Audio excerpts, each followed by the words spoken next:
So దేశ శత్రువుల ఓటమి ఖాయం అంటూ ఉన్నారు సార్. అంటే ఇది ఈ ఎన్నికలు రెండు దేశాల మధ్య జరుగుతున్నాయా లేకపోతే రెండు రాజకీయ పార్టీల మధ్య జరుగుతున్నాయనే సందేహం కూడా. భారతదేశంలో ఎన్నికలు రాజకీయ పార్టీల మధ్య జరుగుతారు.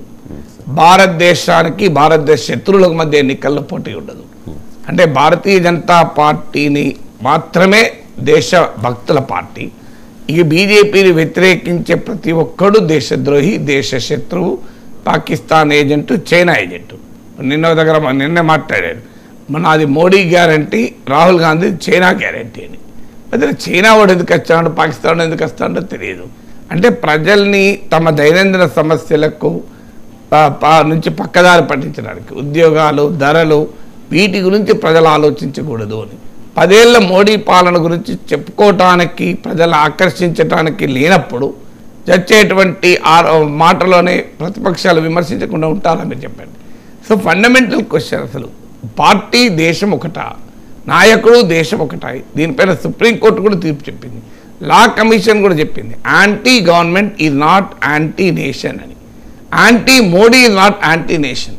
అంటే మోడీని ప్రశ్నిస్తే, ప్రభుత్వాన్ని ప్రశ్నిస్తే ఆఖరికి పార్టీ నేషన్ ఒకటి కాదు. పార్టీ నేషన్ వేరు, గవర్నమెంట్ నేషన్ వేరు, లీడర్ నేషన్ వేరు.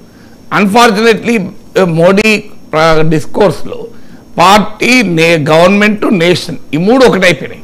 సో అందువల్ల ఈ రకమైన తనను వ్యతిరేకించే ప్రతి ఒక్కరిని దేశద్రోహులుగా, దేశ శత్రువులుగా చిత్రీకరిస్తే భారతదేశంలో బీజేపీకి ఓటేసేది 30% మించి ఉండరు. అంటే 65% మంది భారతదేశంలో శత్రువులే.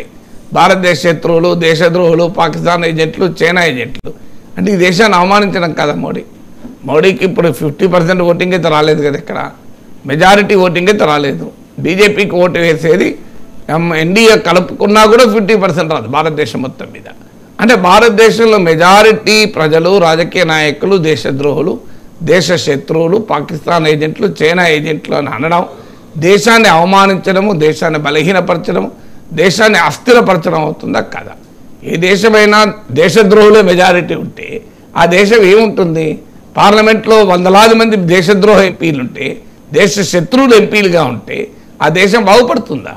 సో ఇలా భారతదేశాన్ని బలహీనపరిచేటువంటి, భారతదేశ గౌరవాన్ని మంటగలిపేటువంటి మాటలు ప్రధానమంత్రి స్థాయిలో అనడం ఆశ్చర్యకరం. రాజకీయంగా ఏమైనా విమర్శించుకోండి, కానీ దేశము, దేశ శత్రువుల మధ్య పోరాటం అంటే అది చాలా అభ్యంతరకరమైన మాట. అంటే భారతీయ జనతా పార్టీని ప్రశ్నించి వ్యతిరేకించే వాళ్ళందరూ దేశద్రోహులు, దేశ శత్రువులు అనే లాజిక్ బీజేపీకి రాజకీయంగా ఎంత ఉపయోగపడుతుందో లేదో తెలియదు, కానీ భారతదేశ గౌరవాన్ని ఇనుమడింపజేయదు. భారతదేశ ప్రజాస్వామ్యానికి అది అలంకరణ కాదు. భారతదేశం పట్ల ప్రపంచ దేశాల్లో చాలా చిన్న చూపు కూడా వస్తుంది. ఈ దేశంలో మెజారిటీ దేశద్రోహులేనట, ఈ దేశ ఎంపీలో దేశ శత్రువులు కూడా ఎలక్ట్ అవుతారట. ఎందుకంటే బీజేపీ కాని వాళ్ళు చాలామంది ఎంపీలు ఉంటారు కదా, అంటే వాళ్ళంతా ఇక దేశ శత్రువులే కదా. దేశ శత్రువులే ప్రధాన ప్రతిపక్షమట. అంటే భారత పార్లమెంట్లో ప్రధాన ప్రతిపక్షమే భారతదేశ శత్రువులట. భారతదేశ పార్లమెంట్లో ప్రధాన ప్రతిపక్షము, ఇతర ప్రతిపక్షాలు పాకిస్తాన్, చైనా ఏజెంట్లట అని అది మోడీ ప్రైమ్ మినిస్టర్ అంటున్నాడంటే ప్రపంచంలో భారతదేశ గౌరవం పెరుగుతుందా? ట్రంప్ కూడా బైడెన్ ఇలా అన్నాడు, బైడెన్ ట్రంప్ని ఇలా అన్నాడు. నా అనుమానం ఆఖరికి ఇమ్రాన్ ఖాన్, షరీఫ్లు కూడా ఇలా తిట్టుకుంటున్నారో లేదో. ఇలా దేశ శత్రువులు, దేశం అని ఈ డైకాటమీ, ఈ బైనరీ తీసుకొస్తానని అనుకోను. అందువల్ల ఈ దేశం అందరిది. అన్ని రాజకీయ పార్టీల్లోనూ ఉన్నవాళ్ళు దేశభక్తులు. మోడీని దేశద్రోహి అన్నా, రాహుల్ గాంధీ దేశద్రోహి అన్నా అంగీకరించలేము. అందువల్ల ఈ దేశము, దేశ శత్రువులనే కంపారిజనే పూర్తిగా అభ్యంతరకరం. Right sir. ఒకవైపు రాహుల్ గాంధీ మీద అమిత్ షా, మోదీ ఆరోపణలు చేస్తూ ఉన్నారు సార్. రాహుల్ గాంధీ ఓడిపోయిన తర్వాత ఇటలీ వెళ్ళిపోతాడు అని కూడా కామెంట్ చేసిన పరిస్థితి, అసలు రాహుల్ గాంధీ గెలవరు అని కూడా చెప్తూ ఉన్న పరిస్థితి. మరోవైపు ఈ ఎన్నికలు మోదీ వర్సెస్ రాహుల్ అని అమిత్ షాయే అంటూ ఉన్నారు. నిజంగా ఒకవైపు ఆరోపణలు చేస్తూ ఓడిపోతాడని కామెంట్ చేస్తూ, మరోవైపు మోదీతో పోటీగా చూడాలి, ఏ విధంగా చూడాలి? అంటే మోడీ వర్సెస్ రాహుల్గా ఉండాలని వారి కోరిక. ఎందుకంటే ఎన్నిక మోడీ వర్సెస్ రాహుల్గా ఉంటే బీజేపీకి ప్రయోజనం కలుగుతుంది. అంటే ఇప్పటికీ కూడా Modi is the most popular. అంటే తగ్గినా కూడా స్టిల్ 48% 3 నేషన్ సర్వేలు, ఇలాంటి సర్వేల్లో 48% మంది మోడీ ప్రధాని కావాలి అన్నారు. So Rahul Gandhi image comparatively గణనీయంగా పెరిగిన మాట నిజం ఈ లాస్ట్ 1-2 ఇయర్స్లో, ముఖ్యంగా భారత్ జోడో యాత్ర తర్వాత. కానీ స్టిల్ వెరీ లార్జ్ గ్యాప్ మోడీకి రాహుల్కి మధ్య పాపులారిటీ రేటింగ్స్లో ఉంది. అందువల్ల దీన్ని తనకు అనుకూలంగా ఉపయోగించుకోవాలి అంటే మోడీ వర్సెస్ రాహుల్ అనే బైనరీని ప్రజల ముందు ఉంచాలని.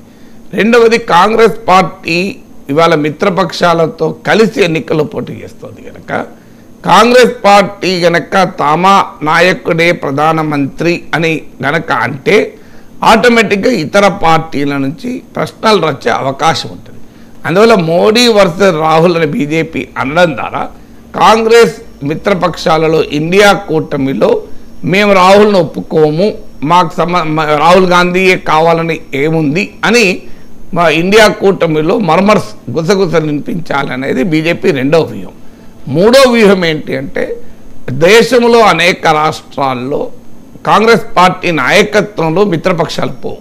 ఇప్పుడు యూపీలో సమాజ్వాదీ పార్టీకి కాంగ్రెస్కు పొత్తున్నా అక్కడ అఖిలేష్ యాదవ్ నాయకత్వంలోనే ఎన్నికలకు పోతారు. తమిళనాడులో కాంగ్రెస్ పార్టీ డిఎంకే పొత్తున్నా ఆయన స్టాలిన్ నాయకత్వంలో ఎన్నికలకు పోతారు. సో ఇలాంటి రాష్ట్రాల్లో కాంగ్రెస్ ప్రధాన నాయకుడైన రాహుల్ గాంధీ ప్రధానమంత్రిగా ఆయన నాయకత్వంలో ఎన్నికలకు పోతే ఆ ఇండియా కూటమి పక్షాలకు నష్టం జరుగుతుంది.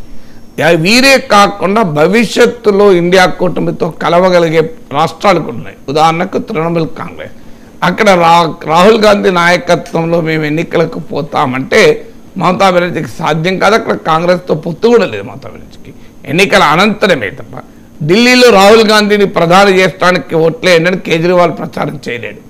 అందువల్ల ఈ ప్రాక్టికల్ రియాలిటీని తనకు అనుకూలంగా మార్చుకోవటానికి బీజేపీ పదే పదే మోడీ వర్సెస్ రాహుల్ గాంధీ అని తీసుకొస్తూ ఉంటారు. నాలుగవది, ప్రాంతీయ నేతలతో ఫైట్ చేసిన చోటల్లా బీజేపీ మోడీ బలహీనం.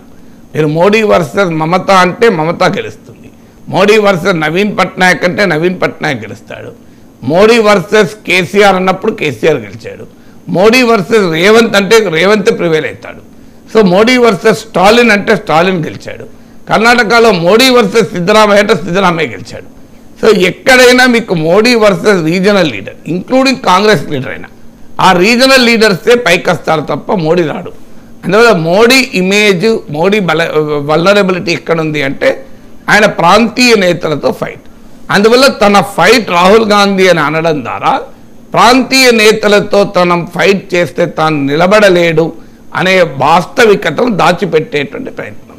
ఈ 4 కారణాల రీత్యా మోడీ వర్సెస్ రాహుల్ గాంధీ అనే ఒక నరేటివ్ను పదే పదే బీజేపీ పంపిస్తూ ఉంటుంది.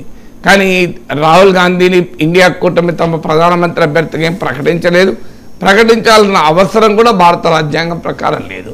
ఎన్నికల తర్వాత ఎవరైనా ఆ గెలిచిన ఎంపీలు ఎన్నుకుంటారు. 2004లో అటల్ బిహారీ వాజ్పేయి నాయకత్వంలో బీజేపీని ఓడించిన తర్వాత మన్మోహన్ సింగ్ ప్రైమ్ మినిస్టర్ అవుతారని మనం ఎవరన్నా ఊహించామా? సో మన్మోహన్ సింగ్ ప్రధానమంత్రి కాలేదా? అందువల్ల ప్రధానమంత్రి కావడమే కాదు, 10 ఏళ్ల పాటు దేశంలో ఆయన ప్రభుత్వం నడపలేదా? ఆ ప్రభుత్వం ఎలా నడిచిందన్న దానిపైన ఎవరి అభిప్రాయాలు వాళ్ళకు ఉండొచ్చు, కానీ 10 ఇయర్స్ అయితే సుస్థిర ప్రభుత్వమే ఉంది కదా. అందువల్ల ఇండియా కూటమి కనుక మెజారిటీ వస్తే అప్పుడు ఎవరు ప్రధానమంత్రి అవుతారు? ఎవరైనా కావచ్చు, depending on the numbers. So చాలామంది ఇప్పుడు చర్చ జరుగుతున్నది మల్లికార్జున్ ఖర్గే కూడా ముందుకు రావచ్చు. ఎందుకంటే బీజేపీ గనక మెజారిటీ రానప్పుడు ఆల్ పర్మిటేషన్స్ అండ్ కాంబినేషన్స్ రావడానికి అవకాశం ఉంటుంది. అందరికీ ఆమోదయోగ్య నేతగా మల్లికార్జున్ ఖర్గే రంగంలో దిగాడు అనుకోండి, ఖర్గేకు ఉండే అడ్వాంటేజ్ ఖర్గేకు ఉంటాయి. ఆయన దళిత్ నాయకుడు. సో ఆయన రాహుల్ గాంధీ కన్నా కూడా కొన్ని విషయాలు యాక్సెప్టబుల్ ఇతర పార్టీలకు ఉండొచ్చు. అందుకే మీకు ఆల్రెడీ తృణమూల్ కాంగ్రెస్, ఆమ్ ఆద్మీ పార్టీ ఖర్గే పేరును కూడా ప్రస్తావించాయి.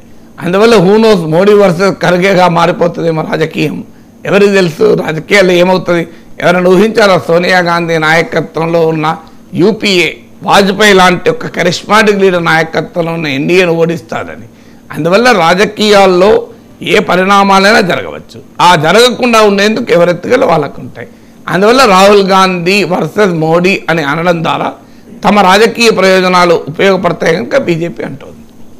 సార్ అమిత్ షా ఇంకో కామెంట్ చేశారు sir, Lok Sabha polls between vote for జిహాద్ అండ్ ఓట్ ఫర్ వికాస్ అని చెప్పేసి ఒకసారి విందాం సార్ అది. भारत 2024 का जो चुनाव है ये राहुल गांधी वर्सेस नरेंद्र मोदी का चुनाव है। ये चुनाव वोट फॉर जिहाद इसके अगेंस्ट वोट फॉर विकास का चुनाव है। జిహాద్ వర్సెస్ వికాస్ అంటే ఆ కాంటెక్స్ట్ ఎక్కడ అంటే సల్మాన్ ఖుర్షీద్ దగ్గరి బంధువు యూపీలో క్యాంపెయిన్ చేస్తూ ముస్లిం ఓటర్లను ఉద్దేశించి బీజేపీని ఓడించడాన్ని జిహాద్ పవిత్ర యుద్ధంగా భావించండి అని ఒక కామెంట్ చేశాను. ఈ జిహాద్ అన్న పదాన్ని పవిత్ర యుద్ధము అనే కాంటెక్స్ట్లో వాడారు. బట్ మన దేశంలో అందరికీ ఉండే భావన జిహాద్ అంటే తీవ్రవాదుల పదం అది. సో దేశంపై జరిగేటువంటి ఒక ద్రోహం అది. సో ఆ పదం వాడడం బీజేపీకి ఆయుధమైంది. కాంగ్రెస్లో ఉండే ప్రతిపక్షాల్లో ఉండేటువంటి ఒక బలహీనత ఏంటంటే ఎవడో ఏదో ఒక్క కామెంట్ చేస్తారు, సామ్ పెట్రోడ లాంటివాడో ఇంకోడో, ఆ కామెంట్ బీజేపీకి ఆయుధాలుగా మారుతాయి. అందువల్ల ఓట్ జిహాద్ అన్న పదం వాస్తవంగా బీజేపీ మొదలుపెట్టింది కాదు. ఆ సల్మాన్ ఖుర్షీద్ కాంగ్రెస్ నాయకులైన సల్మాన్ ఖుర్షీద్ నీస్ ఆమె ఆ పదం వాడడం వల్ల బీజేపీకి అది ఆయుధంగా మారింది. కానీ బీజేపీ ఆ ఆయుధము దొరికినా దొరకకపోయినా భారతీయ జనతా పార్టీ మొత్తం క్యాంపెయిన్ ఎన్నికల్లో డెవలప్మెంట్ అనేది ఎక్కడా లేదు. ఇప్పుడు జిహాద్ వర్సెస్ వికాస్ అన్నాడు కదా, వికాస్ గురించి చర్చ ఎక్కడిది? చర్చల్లా బీజేపీ హిందూ ముస్లిం చర్చ తప్ప ఇంకో చర్చ పెట్టడం లేదు. మీరు ఎక్కడ భారతదేశ వ్యాప్తంగా నరేంద్ర మోడీ ఈ 10 ఏళ్లలో నేను ఈ నిర్దిష్టంగా ఈ అభివృద్ధి చేశాను, ఈ నాగార్జున సాగర్ బాక్రా నంగల్ లాంటి ఓ ఇరిగేషన్ ప్రాజెక్టులు కట్టాను,